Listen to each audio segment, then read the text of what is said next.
Hi guys, this is Dandelion Song, and today I wanted to talk to you about Wikipedia whitewashing, and also just basically history whitewashing, and how you can logic out for yourself which history is being suppressed, and thereby understand that the suppressed history is the one you're not supposed to know about, and the one that they publish and hand out and give to you in schools, universities, and in the mass published Bible, that's the one you are supposed to know about. So I do love Wikipedia, but I want to show you that so many people are buying the Noah story as it is in the Bible, and the Vatican's version of that wants it to be that, you know, mankind was sinful, and God decided, you know, that the right thing to do was to murder everyone. Now, people just, you know, they don't question this. It's crazy. You know, they don't question that Abraham willingly, you know, without hesitation was ready to sacrifice his child and didn't seem surprised by the request to sacrifice a child. So you need to use your own logic, your own feeling, because if the kingdom of God is within, that means that you have enough basic understanding to be able to problem solve some of these things. So if you ask yourself, if you create a bunch of people and then say they are very, you know, it's creation's going in a wrong direction, you might ask yourself whether the right thing to do is to murder all of them, or is there some other intervention, and what would your response be? And then you can ask yourself whether a benevolent creator who is so great and loving that we can't even comprehend him or her or it would be able to at least reach up to your level of ethics.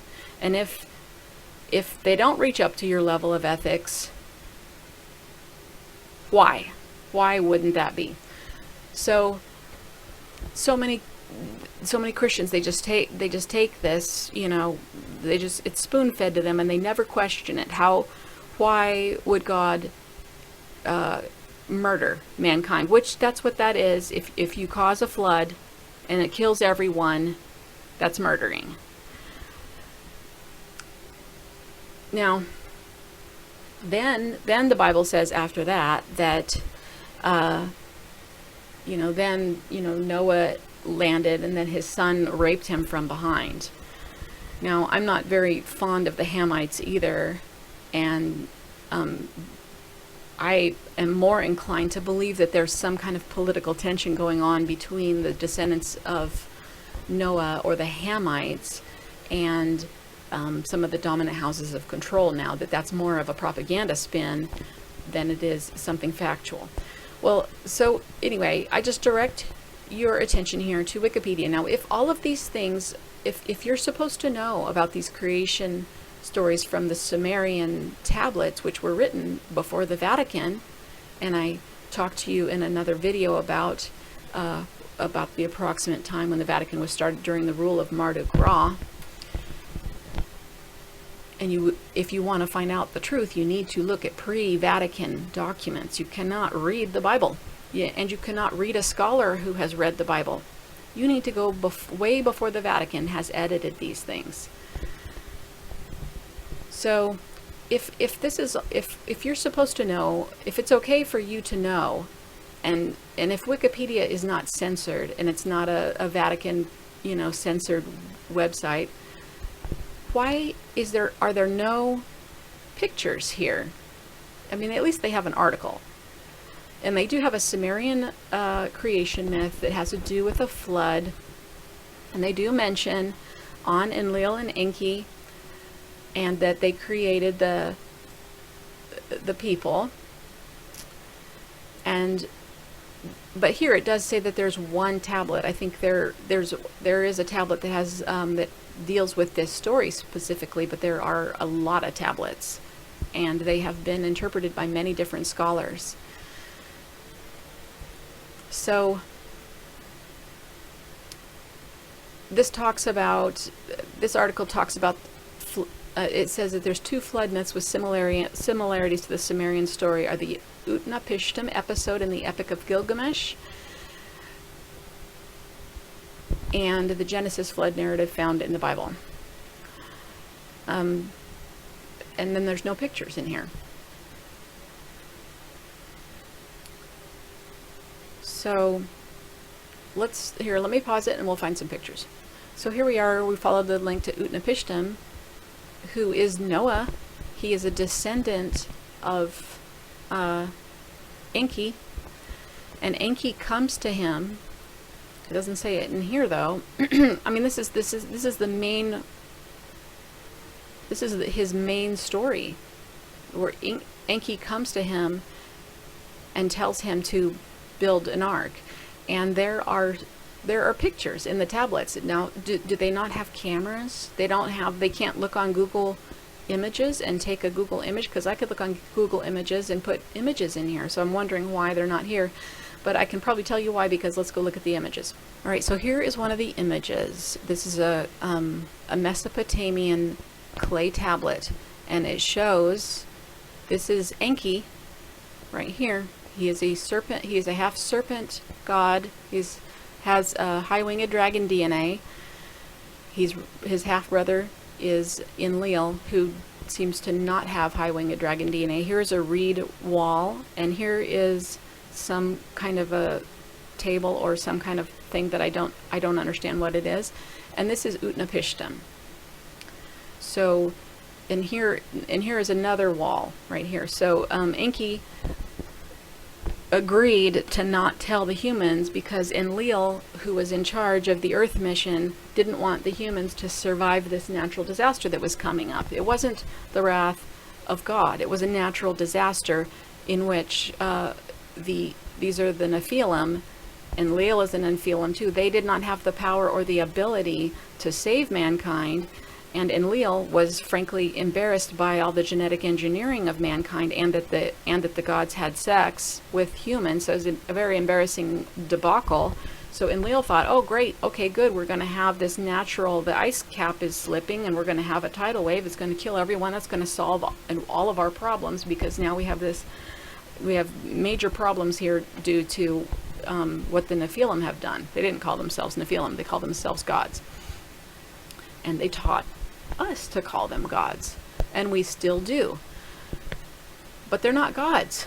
They are they're a star-faring race, of hybrid DNA. So anyway, here's one of the pictures. Let me show you another one. This is a drawing based on another one, and it looks like it's in reverse image. And this is not the moon. This is an exoplanet. And this is Enki talking to Utnapishtim about building a boat to survive. And here it talks about, this website is called, I'll put a link below. So he says, it's not his faithful servant, this was actually his descendant. I don't know why that happens. Okay, to build a waterborne vessel, so Utnapishtim said, I've never built a boat, draw for me a design. And he talks about, and here it talks about a boat that's roofed over and below, sealed with tough pitch, no decks and no openings, so the sun shall not be seen inside, because it is supposed to be a submersible boat, a submarine. And this is because there's going to be a massive tidal wave. So it says, so Enki said, let the boat tumble, a boat that can turn and tumble. Now these are translations from the text. So if you want to verify that these are, good translations, you need to study, more than one of the scholars. I have only studied Zechariah Sitchin, and I know that Graham Hancock disagrees with Zechariah Sitchin. And I've looked at a few of Graham Hancock's videos, and I think that he is an insider. I think Zechariah Sitchin was also an insider, but I don't agree with everything Zechariah Sitchin says. But Graham Hancock basically discounts all this ancient astronaut theory, and I don't know how he can make such a broad statement like that, disregarding all of this evidence, all of these pictures, all of this explanation, that there are rocket ports, pictures of missiles. They named their cities after missiles. So, you know, I don't think there's any perfect, clean version of this, but I think we can use logic to find our way. So my first thing of logic is, if it's not in Wikipedia, if it's whitewashed in Wikipedia, that raises it higher on the truth scale for me, because this is here for you to see. So if they do not put it here for you to see, then I think that's higher on the truth scale. Also, there's a lot of evidence that all of these tablets are being destroyed.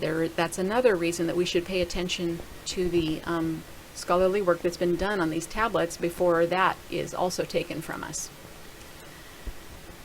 So here are a few more pictures. Here's another picture of, this is a picture of Enki talking to Utnapishtim about preserving the seed of life. They didn't put, to my memory in studying this, they didn't put all of the animals on the ark. They were gathering DNA, and Enki put it in his spaceship, and he flew up and waited above the earth for the waters to recede. The Nephilim were nearly as strapped as the humans. They didn't have the ability to save the humans, and they also didn't have very much of a comfortable time in their spaceships up above the earth for 40 days. They weren't well equipped. And they weren't gods. Okay, so I want to show you that Enki, this is what they say in the Bible, God spoke to Noah. And this is why they do not put this picture into Wikipedia. Because if we have a creation myth here where God speaks to Noah, the gods speak to Noah, and then they show you a half snake god, you are going to start to connect the dots to Jesus, who is also a half snake god. Let me show you his picture. All right. So this shows the patriarchal gods, Zeus as well as Apollo, Yahweh, and Jesus are depicted as serpents themselves at one stage. You're not I would be so surprised if you find those pictures in Wikipedia. Here's another picture of Zeus. Zeus is Marduk Ra. I am quite sure. I haven't seen anybody else talk about that, but Marduk Ra was the son of Enki. Let's go back to his picture. This is Enki.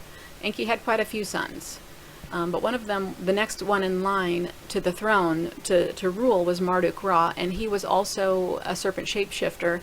And not only that, he was also a Garuda shapeshifter, because Enki married a Garuda goddess. That means that she's a bird goddess, and her name was Demunki. And so that gave his kids both serpent and Garuda DNA, so they were able to shapeshift both ways. And that's why we get the story of Zeus also shapeshifting into a white swan. So not Zeus, Marduk Ra, and Zeus, who is Marduk Ra, was the first Nephilim to have both shapeshifting abilities. Now here we have another picture of Zeus. Here he's raping Olympia, I think, and it shows you his serpent shapeshifting. He looks like he's in the middle of shapeshifting here. And then there's also a dragon bird here, and Zeus is often pictured with an eagle, because I think he was shapeshift into an eagle, but also into a swan. Sorry about that picture, guys, but we have to wake up to this. This is Jesus. This is who, when you are in church, this is why you need to say, you need to call the teacher by the right name. The words matter. The words are frequency. If you don't think words matter, and you still study the Bible, in the beginning they said, in the beginning there was the Word, and the Word was creation. And I've also did a video about the Ankh and how sounds create, and so sounds are important. I don't know if this is Zeus or not, but it does kind of look like Zeus, like the other pictures of Zeus.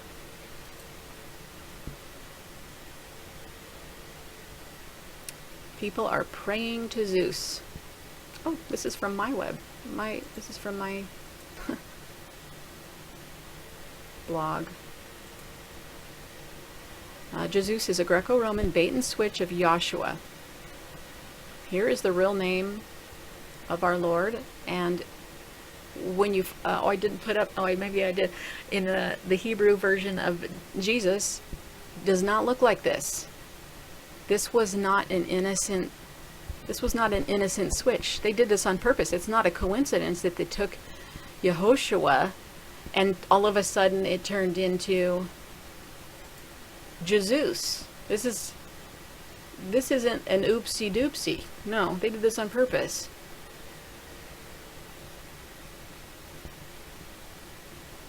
This is a Garuda eagle god with the tree of life. Scroll down here. This is Zeus in the form of I think it's now I can't remember. This is when he raped a little boy.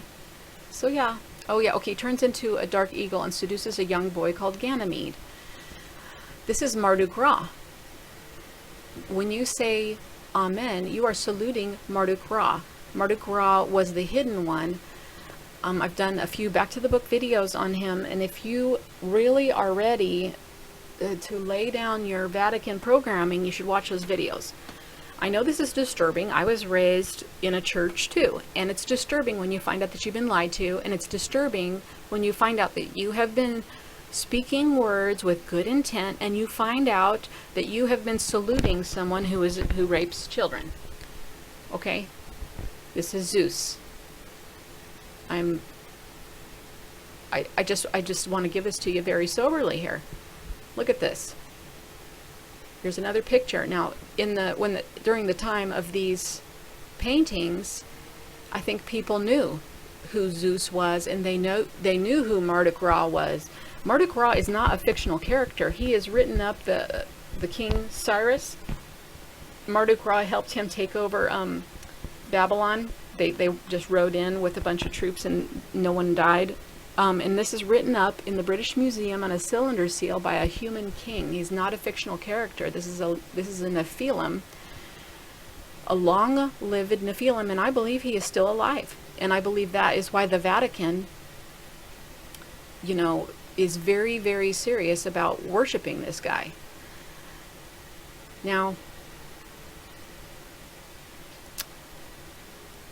child raping is pretty gross to humans, and I'm not going to defend it, but we do have to keep in mind that these guys are basically not human, and they basically consider us to be like chattel. So it's hard to wrap your head around, but here's what I think you should do. There's quite a few websites. Go and study this. Convince yourself that from the translation of Hebrew to the Greek, Yahshua's name was switched. Then all you have to do is stop using the Jesus name, and then you need to give up your oath. You probably made an oath to ask Jesus into your heart, and that is not a good idea, because this is what you asked into your heart. This is what you asked into your heart. This is what you asked into your heart. This is Marduk Ra, this is Zeus. This is what you asked into your heart, and you need to get that out. He might, have given you a warm, fuzzy feeling when you did that, but you don't want that in your heart. So you need to give up your oaths, and you need to revoke your oath with Jesus, because he's not your friend. Friends, do not let friends worship child-raping serpents, and this is why I bring this to you. All right, well, after you break that oath, if you are feeling, shaky about this, you can just reaffirm your intent to follow the true teachings of the true teacher of righteousness, Yahshua. I'm calling him Yahshua, Yehoshua, you can call him this. But I think as long as you stay away from the Zeus name, you're going to be okay. And many people are okay anyway, even though they use the wrong name. But when you take an oath, that is something serious, and that is why I do not think that this is splitting hairs. When you take an oath to a serpent god, we are not in the gray area anymore. We're not splitting hairs about what's a good idea and what's not a good idea. This is not a good idea to take an oath to a serpent god, a child raping serpent god. Not a good idea. This is not a gray area.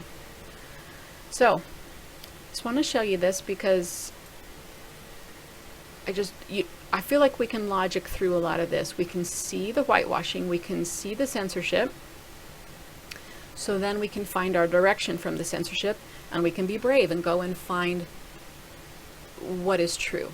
Because I think that there is a true teacher.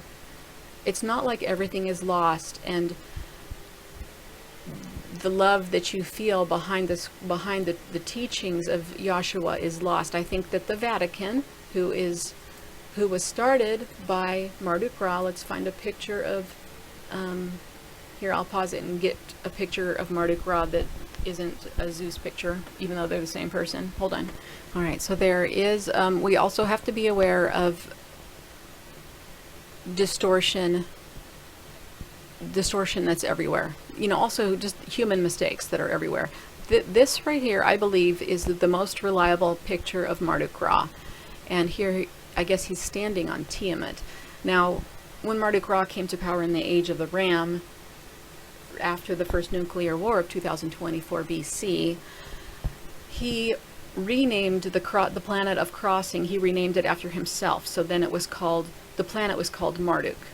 Well, if you read back farther from the history of Enki and Enlil, see, these guys are revisionist historians. This is a tradition. This is normal for them. They take over, then they rewrite history. So what he did when he took over is he rewrote history. Not so much that he's a bad guy.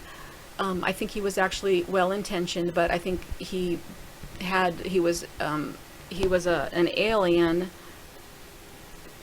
bird and serpent shapeshifter with questionable motives, and I don't agree with child raping at all. However, if you read this, it looks like he had good intentions when he set up his age of rule. Well, anyway, he rewrote history so that the planet of crossing from there forward was called Marduk.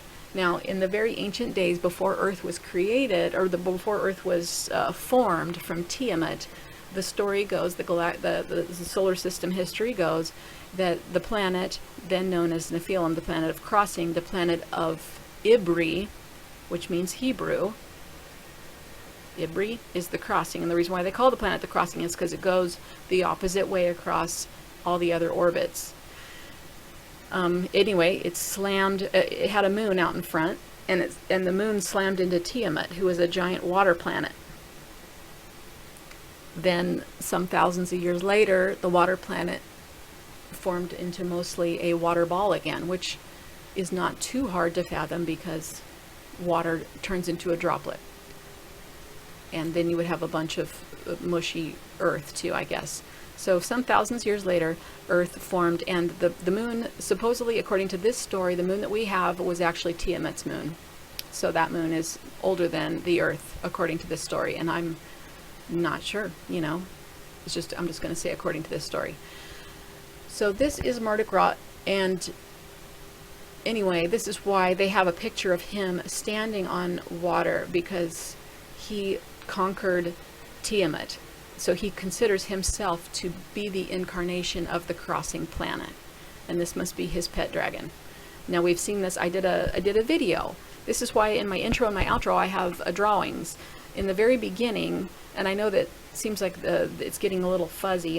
I think in the very beginning there's the picture of these what's called a splendor serpent, and this is the mascot of Marduk Ra, and it's outside Disneyland, outside Paris, which Disneyland is the womb of Isis over there and has twins in it. On the outside there's a splendor serpent that is like a rocking horse for children, basically. Looks like they were drawing a nursery for the unborn twins in Isis's womb. If you haven't seen the video, I know I sound crazy, but if you go over to Paris, just go with my video, because you probably won't find it.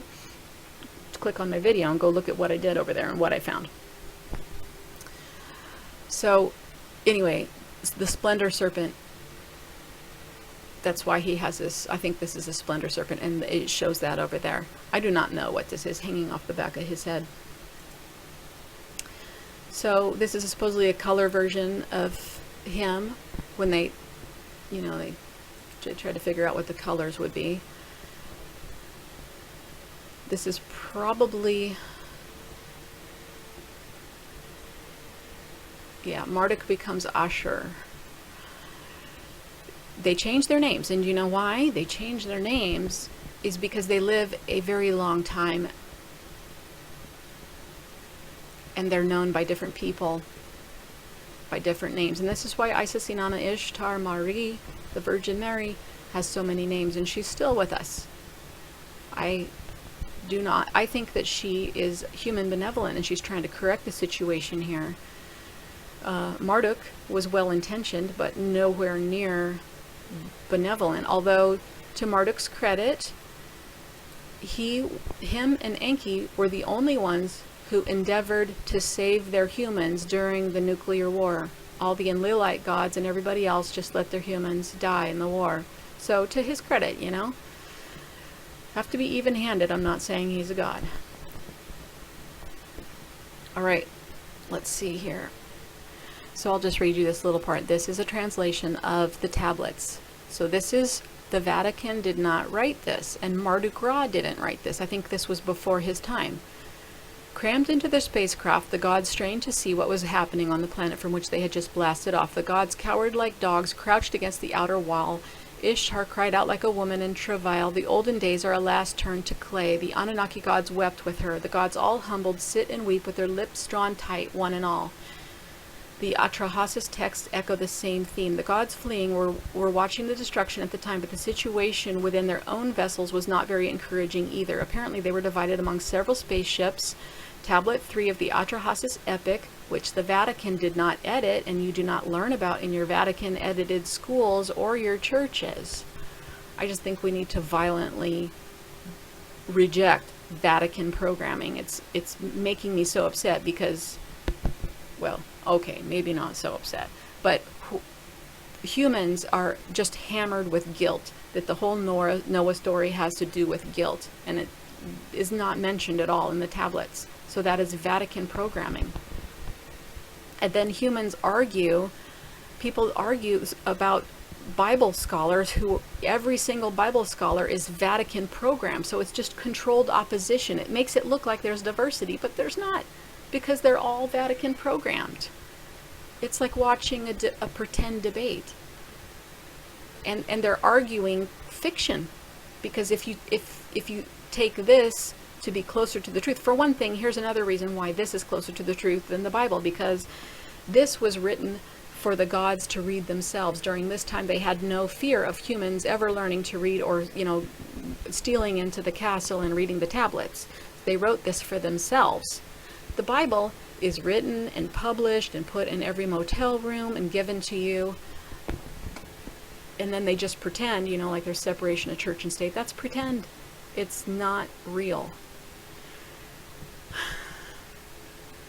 I don't know if you can see that, but anyway, just by the logic, something that they do not intend for you to read, but that they write for themselves, that is more likely to be true than what you can find at the Goodwill. You can find it everywhere. People come to your door to give this to you, the Bible. It's the very first, monopoly media. The Bible was the first multi-channel, cable channel information, it was multimedia. You publish a book, you give it to everybody. You kill everybody who doesn't agree. And then here we are thousands of years later, not catching on. We have to catch on. It's ridiculous. Now, I love the teachings of Yahshua.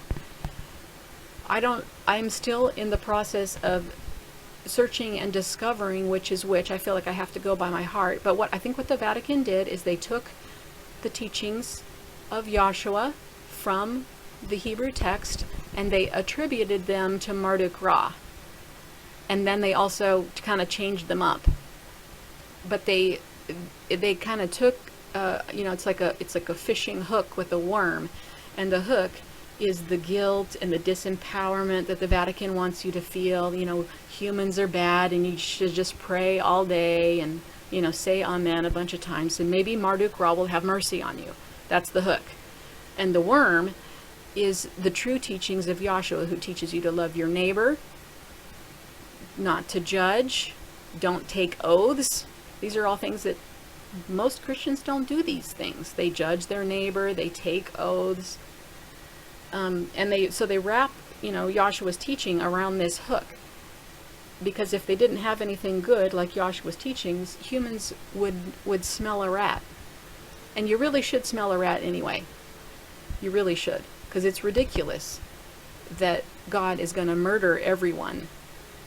Or that God is going to ask Abraham to sacrifice his child. Or all these things. It's ridiculous. It makes no sense.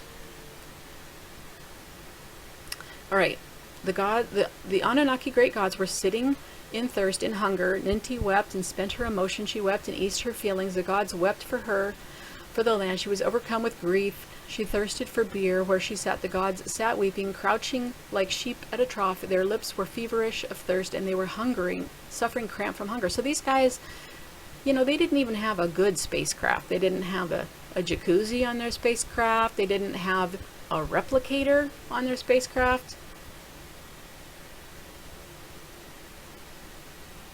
Their spacecraft is, basically like a bucket of bolts here.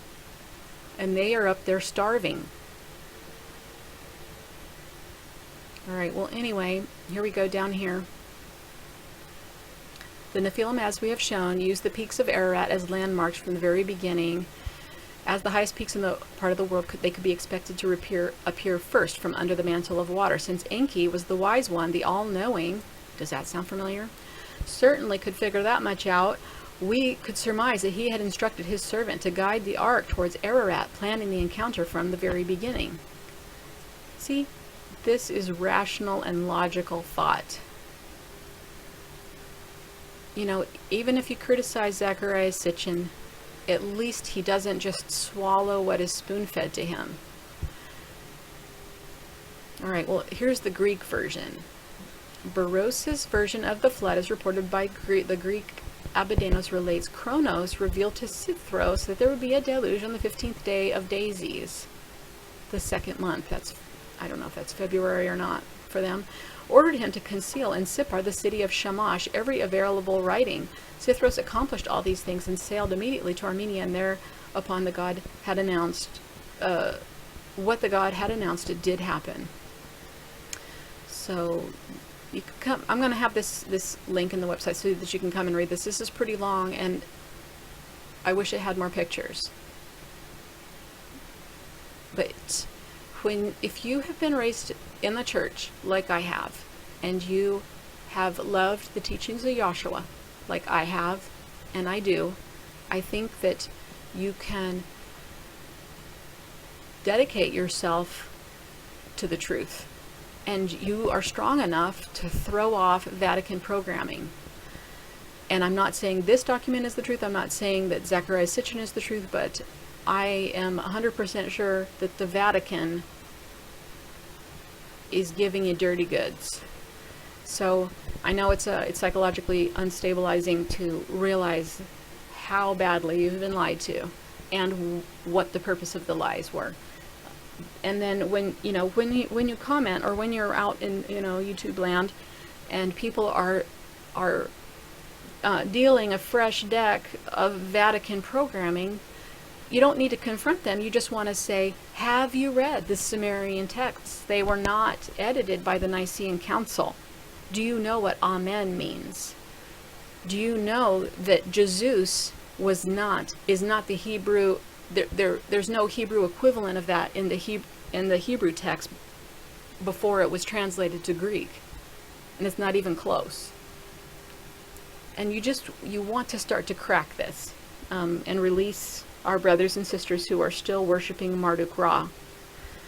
I just feel like, that's what Yahshua would do. If Yahshua was here, which he may or may not be here, he would say, "Beloveds, worship thee not a giant snake that rapes little boys. Worship thee not. Take thee no oath." Something like that. I'm sure he would say something like that. He wouldn't just stand by quietly drinking his espresso and letting everybody worship a giant snake. And neither will I. So I'm telling you, I think we can do this. I think we can take the love that we have been taught from the teacher of righteousness, even if we don't know the whole story, and we can start to crack this code, and we can free our brothers and sisters from snake worship. Nothing against snakes. I'm not saying Marduk Ra, is the epitome of evil. Actually, the child raping really does kind of throw it over the cliff of evil. But his father, Enki, has no record of child raping, and he was also a serpent. So he's a serpent shapeshifter. So what I mean by serpents is that they are basically an alien race, and we can't paint them all with the same brush. All right, well, thanks for being patient with me. If you are Christian, please do not attack me in the comments or I will block you. And then you will lose out on all of the learning that you could have had. I love Christians. I love Buddhists. Buddhists also worship snakes. I don't know enough about Buddhism but they have like 7 or 8 snake heads over Buddha, and I don't think that's a good idea. I don't think worshiping snakes is a good idea. I don't think we have to vilify them either. I think we need to understand them. All right. Thanks for listening to me. I just bring this to you because I think that's the right thing to do. All right. Love you guys. Talk to you later.